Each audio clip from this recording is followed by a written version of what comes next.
What are the vaulting boots of Valtorr? They're two things really. One, they're a magical artifact that can enhance your ability to jump and make you so you can walk on air temporarily. And secondly, they're a word that I'm probably pronouncing right because I'm smart. Hi, my name is Adrian from ProductionCrate.com, and today I'm going to show you how to do this effect from the Doctor Strange movies. It looks like this. And here's how you do it.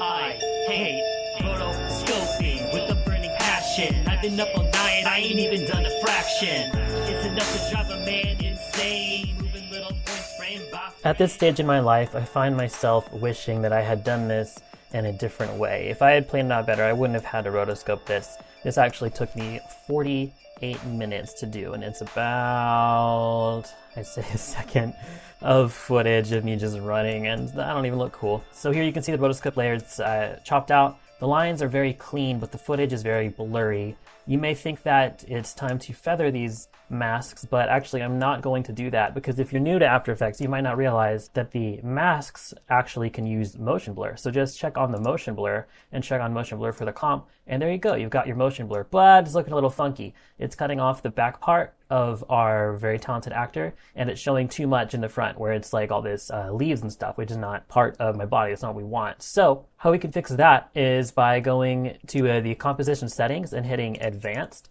And here you can see there's controls for your motion blur. So if you turn up the shutter angle, you can get more motion blur or less motion blur, but the amount was actually fine the way it was.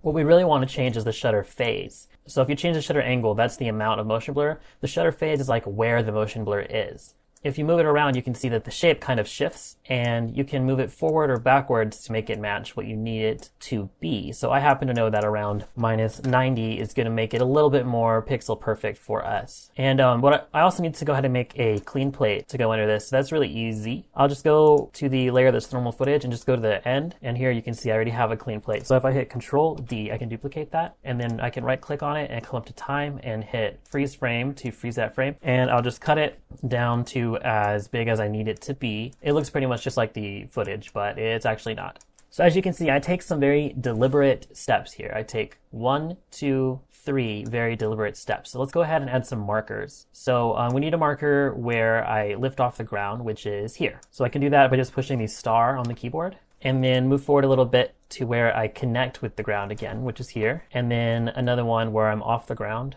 again, which is here, and then where I connect with the ground again, and then where I lift off again, and the final connection. And now I can start to move this layer up and down. So if I hit P on the keyboard, I can unlock the position property, and I can click on the stopwatch to enable keyframing. And I put a keyframe right there on my first marker, which is where I'm supposed to be taking off. And then I'm going to go to the next marker, and here's where we can move the layer. And now I do not recommend moving it forward or backwards. In order to keep it physically correct, I'm just going to move up and down. So let me just move this up a little bit. And this is kind of cool that the motion blur is going to like update as we move the layer. So now we've got more blur going this way where we need it. So we've got that guy just kind of running in the air now. And we can set another keyframe at our next marker. And on this next one, we can just move it up a little more. So it's like I'm just kind of walking up stairs. Kind of fudged the bucket on that last one. I moved it up too high. Let me move it down a little bit. And set another keyframe without moving on this next marker. And then for the final one, this is where I want to just move it back down. If I right click, go up to transform and hit reset, that should bring me back down to where I'm supposed to be. Cool, so now we've got this maniac running through the air. We can maybe easy these keyframes, so just highlight all of them and hit F9. And no need to really make it fancier than that. All right, let's go to my favorite website, ProductionCrate.com. Here's all these handsome pictures of me, and we can go to the section where we might find the magic and power effects, and there's going to be a lot of cool magic circles, and we just need to download one that we like the best. My personal favorites are the electric and the fairy one, but I'm going to choose the fire one for this project. And we need to move it in time to line up with where our first step in the air connects, and we're going to need to shorten it as well. So we can right click it and hit time, enable time remapping, and then just find that last keyframe, and we'll just scoot them both over so that they line up with our markers. Cool, so it kind of just pops on the screen for a little bit. And if you think it's too quick, then these keyframes do belong to you, so you're welcome to move them out a little bit and make it last just a little bit longer. Cool, so I'm digging that timing. I'm gonna go ahead and make this a 3D layer. and just rotate it so it's kind of flat looking, and move it below our Roto Man, which we haven't really labeled. Sorry, I always forget to label until I notice that I have not labeled. Okay, so just bring that down below the foot, scale it down. So basically we just need it to look like I'm stepping on this, right? Just twist it any way that makes it look right. Cool. And then we need to duplicate one and just bring that over in time and in space to match up with this other foot. And you can change the timing of it. You can rotate it to make it different. You could use a different circle if you want, just whatever you want to do to customize this effect so that your grandparents will be impressed with you. That's great. So now we need some sparks popping out of the feet as well. So let's do it. Let's find some. Let's go to the fire and explosions section, and ignoring all of these really sweet new explosions that were uploaded recently, most of which are free, if I can go ahead and point that out. We're just going to find some sparks. Here's some right here. So this part couldn't be easier. We're just going to line this up to go off at the same time that my steps do. But we're going to cut off the first couple of frames because we don't need this cloud here. We just need the sparks. I will keep that cloudy part for one frame. We can make this like an add transfer mode or a screen transfer mode so it's not quite so bright. Put those below the roto guy as well. So I just want to add a little glow and color to these. So the way I'm going to choose to do this is, might sound a little weird, but I'm going to duplicate this roto guy and bring it down below all these effects. And on this top one, I'm going to add a fill, which I'll make black, and then grab both magic circles and the explosions and the roto dude, pre-compose all those together, and then change that whole thing to an add transfer mode. And now it still looks like the effects are behind the actor, but if I add something like a glow, and just to demonstrate, I'll bump it way up. So you see the stuff is still behind me, but the glow wraps around. So that's why I did it that way. But I'm going to go ahead and reset this glow because that was nuts. And I'm going to add a tint and put it below my glow. So we're just starting with fresh, no colors here. So the glow is a little intense. You can actually kind of diffuse the intensity of it by spreading it out instead of changing the intensity. So it's still bright. It's just not going to blow out in those small areas anymore. And we need to add some color to these, just like Hollywood should do with its movies. And the way that I like to do that is with the color vibrance effect from Video Copilot. I'm just going to change it to like a pale orangish yellow. And come on, how long did that take? No time. But it's looking a little bit crazy, so we can add another tint to it and just kind of bring the amount down. I honestly only want to tint it a tiny bit, and it's looking a little green, and I want to discourage that. So I'll add a little more orange to it. YouTube has been switching stuff up lately. They keep messing with the algorithms and they keep it a secret. It's a very well kept secret. But we have a secret too, and it's that we've been talking, we've been figuring stuff out.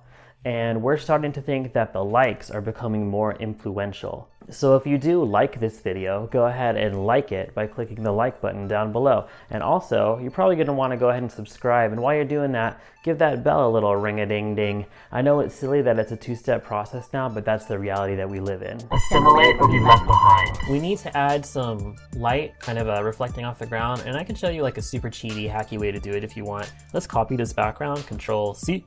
And make sure at our very beginning, and let's go back to our pre-comp and open that up and paste in our background. So this is just like for reference for now, right? But we can duplicate both of our fire magic circles and just reposition them so they look like they're on the ground. Maybe scale them up. Do the same with the other one. Put it on the ground, scale it up, and add a fast blur to just blur the heck out of it.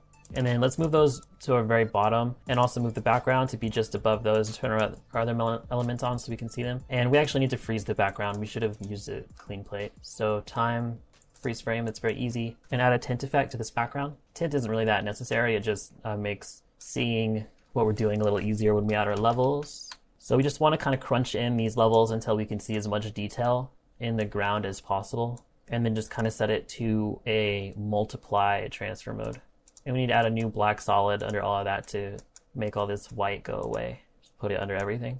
There we go. So now it's kind of like we have some light on the ground that lasts for the same amount of time as our circles do. It's kind of cheaty, maybe not the best way to do it, but it's good to... I'm actually going to duplicate both of these fire circles that are on the ground. Make sure they're all set to additive transfer mode. And then these new ones I just made, I'm going to blur out a lot more. Like a heck of a lot more. And maybe move those ones above the background layer with the crutch levels so they're less affected by it. And that'll just help spread the glow out a little more. And these original ones I'm going to blur a little more as well. If you're starting to feel a little bit smarter now, you might want to go over to productioncrate.com and download some of this sweet stock footage we have, including the explosions that I was bragging about before. And also these sweet magic circle effects, which you're probably interested in considering that you clicked on this video in the first place. If you like the magic effects and you want more information about them, you can look at some of the other tutorials, like this Doctor Strange / World of Warcraft inspired magic effect, or this one about Harry Potter battles. Oh yeah, we have one about shooting fireballs as well. Or, you know, maybe you're not here for magic, maybe you just like Marvel superheroes. Alright, cool, let's check out this Iron Man heads-up display tutorial, or the Ant-Man shrinking effect. Or maybe you don't even like those guys, maybe you're just all strange all the time. That's cool, me too. Check out the other tutorials in this series. And don't forget to subscribe and follow us on Facebook and Instagram. And if you want to message me directly on Twitter, the option is there as well.